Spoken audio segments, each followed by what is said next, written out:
Richard Dawkins is the undisputed high priest of modern evolution thought. He is also revered by the atheist community since he often goes to great lengths to deny the existence of God, any God, and often he particularly and singularly mocks Christianity and the Creator God of the Bible. This brief film will examine some amazing and revealing statements about evolution and intelligent design, statements made by Dr. Richard Dawkins himself. But more than that, this film will examine Dr. Dawkins' responses once his shocking statements went public on film and were made available, embarrassingly, to the world. Note that in every single example of Dawkins' statements, his claim is that he was duped and fooled. It seems that Dr. Dawkins is a very gullible person, very easy to fool. I wonder if such a gullible person should really be the messiah of modern evolutionary thought. We also wonder if Dawkins is so easily duped and fooled, could it be that he has been duped and fooled by the very theory that he so vehemently espouses to be true? It certainly seems to be a likely possibility. In Ben Stein's shocking expose movie entitled Expelled, there is a segment in which Richard Dawkins is interviewed. Listen to his answer when Ben Stein asks him how life originated. Well, how did it start? Nobody knows how it started.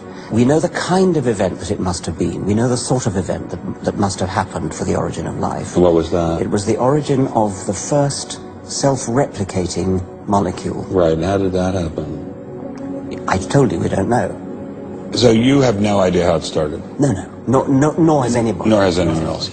So for all the bloviating and fulminating evolutionists who claim that you know how life originated and that you understand the processes behind it all, and that anyone who dares to question the theory of evolution is ignorant, well, you are wrong. According to Dawkins himself, nobody knows how it got started. And if it is so that nobody knows how it got started, why do you insist that evolution be taught as fact to the exclusion of every other idea, especially intelligent design?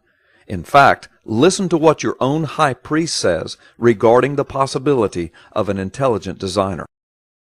What do you think is the possibility that intelligent design might turn out to be the answer to some issues in genetics or in evolution?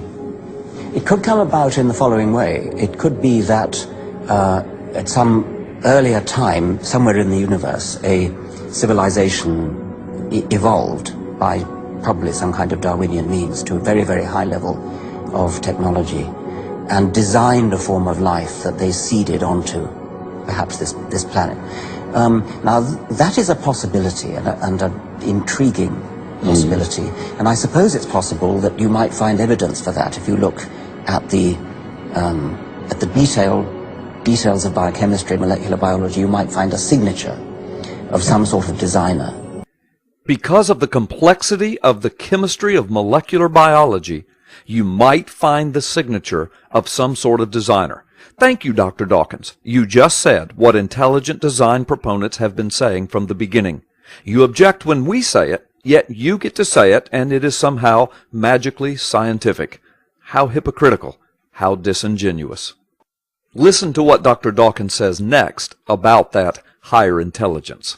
And that designer could well be a higher intelligence from elsewhere in the universe. Well, but that higher intelligence would itself have had to have come about by some explicable or ultimately explicable process. It couldn't have just jumped into existence spontaneously. That's the point.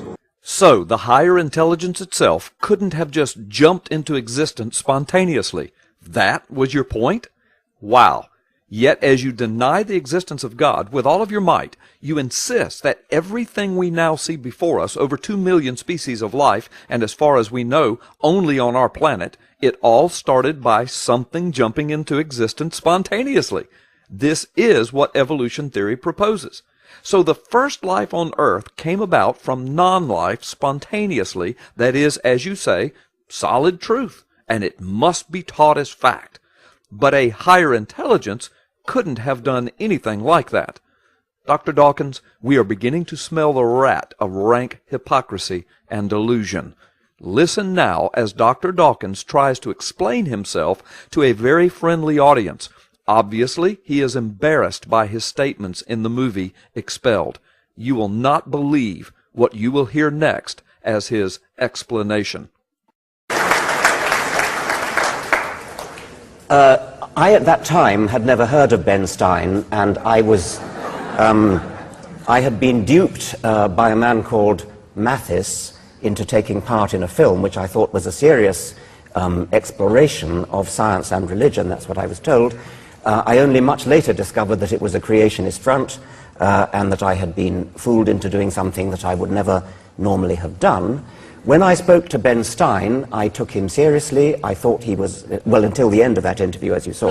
And when he asked me that question, something like, could you ever imagine any kind of intelligent design, I bent over backwards to try to give intelligent design its best shot.